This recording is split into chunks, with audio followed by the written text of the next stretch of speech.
এটাই সবুজতলী গ্রাম। চারিদিকে সবুজ ধানের মাঠ আর বড় বড় গাছে ভরা এই ছোট্ট গ্রামটি ছিল খুবই শান্ত ও সুন্দর। সকালে সূর্য ওঠার সাথে সাথে পাখির কিচিরমিচিরে যেন পুরো গ্রামটি প্রাণবন্ত হয়ে ওঠে। এই গ্রামের মানুষগুলো খুবই সহজ সরল, কিন্তু এই গ্রামেই রূপা নামে একটি মেয়ে তার দিদা শান্তির সাথে থাকতো। তাদের সংসার খুবই কষ্টে চলতো। অনেকদিন এমনও হয়েছে যে তারা ঠিকমতো খেতেও পেত না। একদিন ভোরবেলা শান্তি উঠেই হাঁড়ি খুলে দেখে ঘরে এক দানাও চাল নেই। তারপর সে বলে, হায় রে ভগবান, ঘরের কোনো হাঁড়িতে একটাও চালের দানা নেই। কি করে আজকের দিনটা চালাবো বুঝতে পারছি না।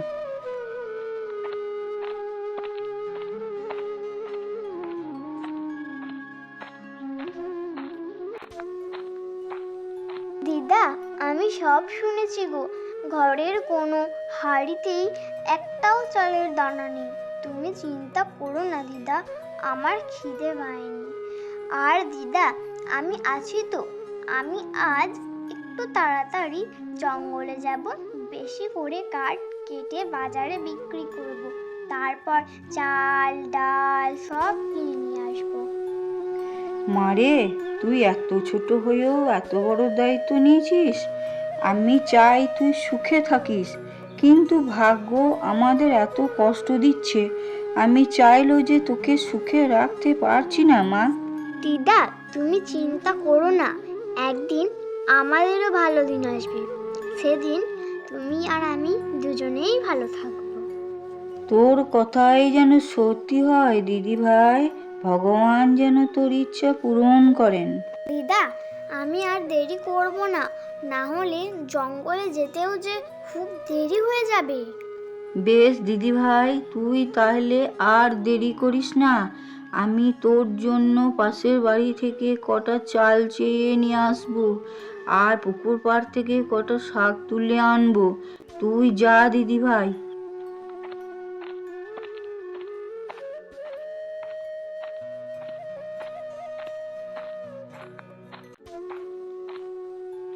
এরপর শান্তি পাশের বাড়িতে যায় কিছু সাহায্য পাবার আশায়।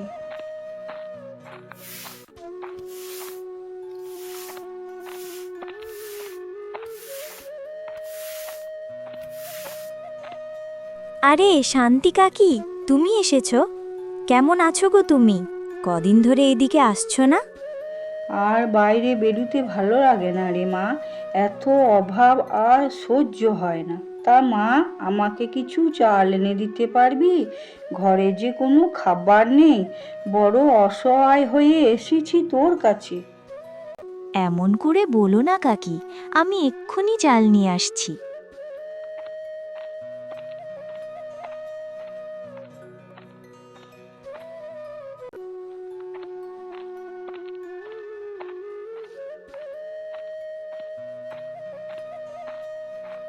কাকি, এই নাও চাল।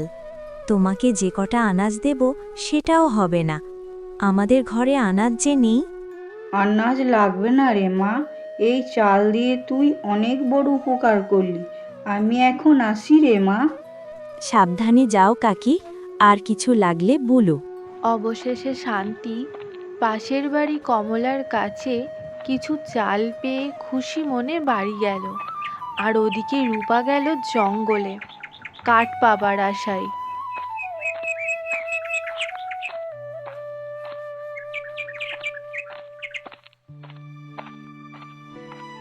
জঙ্গলে পৌঁছে রূপা যেই কাঠকুড়ুতে যাবে, অমনি সে লক্ষ্য করল গাছের নিচে একজন বৃদ্ধা বসে আছে। কিছু না ভেবেই রূপা ওই বৃদ্ধার কাছে গেল।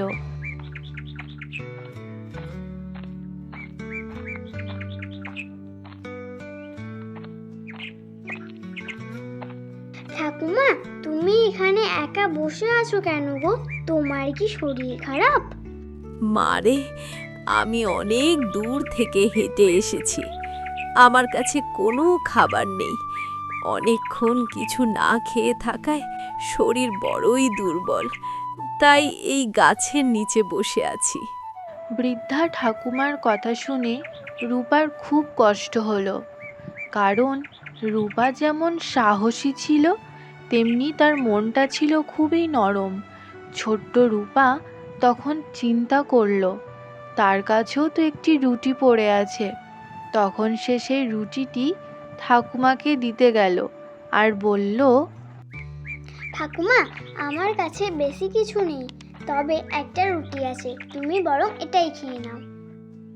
কিন্তু মা, তোর কাছে তুই একটাই রুটি আছে আর এটা তুই আমাকে দিয়ে দিলি, তাহলে এবার তুই কি খাবি?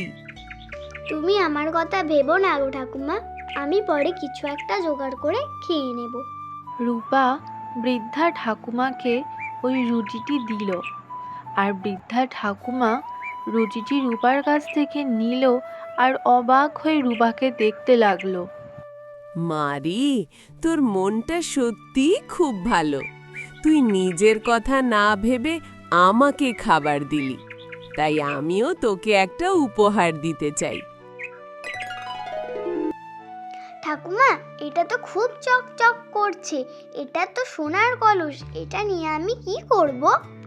এটা একটা জাদুর কলস। যখন তুই এই কলসকে বলবি, কলস আমাকে কিছু খাবার দাও, ভাত দাও, তখন দেখবি কলসের ভিতর থেকে খাবার বের হবে। সত্যি? তাহলে তো দিদাকে আর আমাকে না খেয়ে থাকতে হবে না।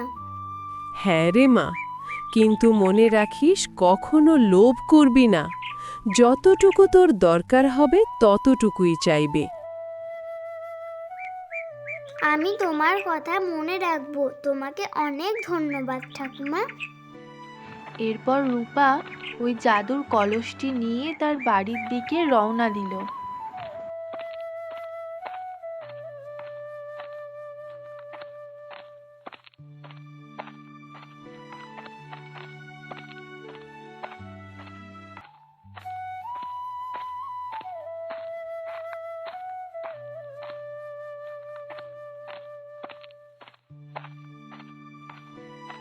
দিদা, এই দেখো আমি কি পেয়েছি।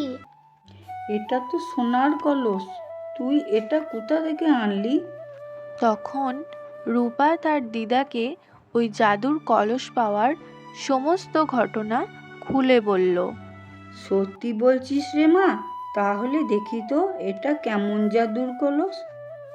দেখো দিদা, কলস আমাকে অল্প ভাত আর কিছু খাবার দাও।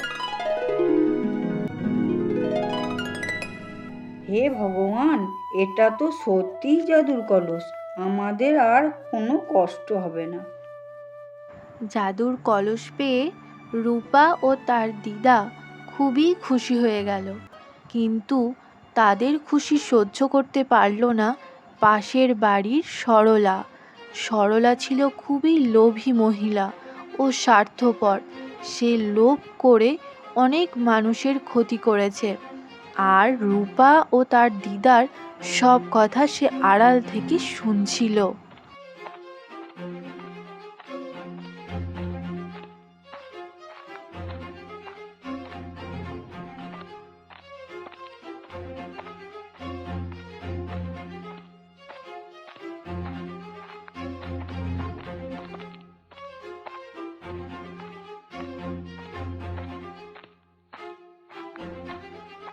কি গো গিন্নি, মাঠ থেকে ঘরে এসে তোমাকে দেখতে পেলাম না, কোথায় ছিলে? আমি একটা ভালো খবর শুনেছি, আর এই খবর শুনে তুমি খুব খুশি হবে, আর আমরা এর থেকে অনেক লাভবান হব। তোমাকে বলছি, শোনো। আড়াল থেকে শোনা রূপার সব কথাগুলো সরলা তখন রঘুকে বলল। এই ভুল করবে না গিন্নি, ওদের কেউ নেই, আর তুমি কি না ওদের কলস চুরি করার কথা ভাবছো? লোভ করো না গিন্নি, আমি তো চাষ করে ভালোভাবে সংসার চালাচ্ছি, আর তো কিছু দরকার নেই গিন্নি। এই শোনো, তুমি বেশি বকো না, তোমাকে দেখছি বলাই ভুল হলো। এই চাষ করে কি আর সংসার চলে? আমার ভালো ভালো খাবার চাই, অনেক সোনা চাই, অনেক টাকা চাই। আমি তোমাকে বলছি গিন্নি, লোভ করা অন্যায়। তুমি তো আজীবন লোভ করে অনেক মানুষের ক্ষতি করেছ। আর লোভ করো না গিন্নি। এই শোনো, তুমি শুধু চুপচাপ থাকো, বাকি সব আমি বুঝব। ওই কলস আমার চাই।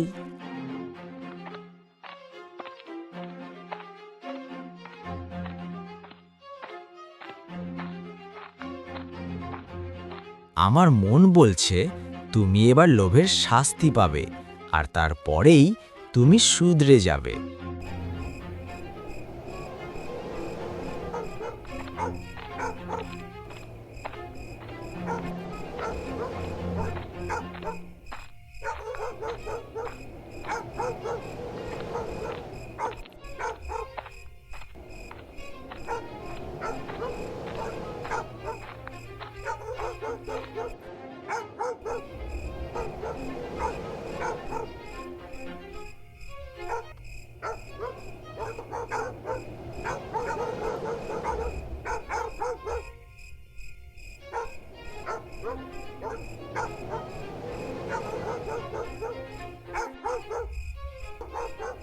সেদিন রাত হতেই সরলার রূপা ও তার দিদার ঘর থেকে ওই জাদুর কলস চুরি করে আনলো।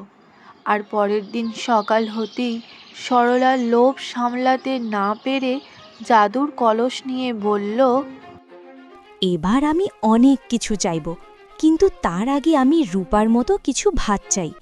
কলস, আমাকে কিছু ভাত দাও। আরে সত্যিই তো, কলস থেকে ভাত বেরোলো। তাহলে আমি আরও ভাত চেয়ে দেখি। কলস, আমাকে আরও অনেক ভাত দাও। সরলা লোভ সামলাতে না পেরে কলস থেকে অনেক অনেক ভাত চেয়ে বসলো। আর অমনি কলস থেকে অনেক ভাত বের হয়ে গেল, আর সরলার ঘর সেই ভাতে ভর্তি হয়ে গেল। কলস, এবার থামো, আমার আর ভাত চাই না। আমার ভুল হয়ে গেছে, এবার থামো কলস।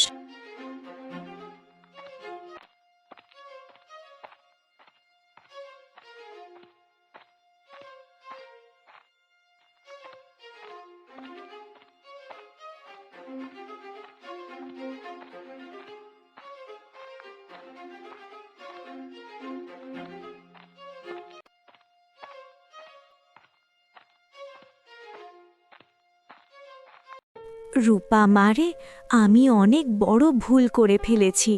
আমি তোর কলস চুরি করেছি, আর তার শাস্তি পাচ্ছি। আমার ঘর ভাতে ভরে গেছে, আমাকে ক্ষমা করে দে মা।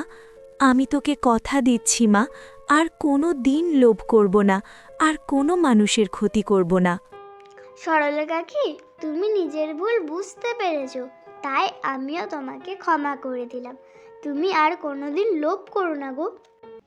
বন্ধুরা, এই জাদুর কলস গল্পটি যদি তোমাদের ভালো লাগে তাহলে আমাদের চ্যানেলটি সাবস্ক্রাইব ও লাইক করে পাশে থাকো, আর অবশ্যই কমেন্ট করতে ভুলো না যেন।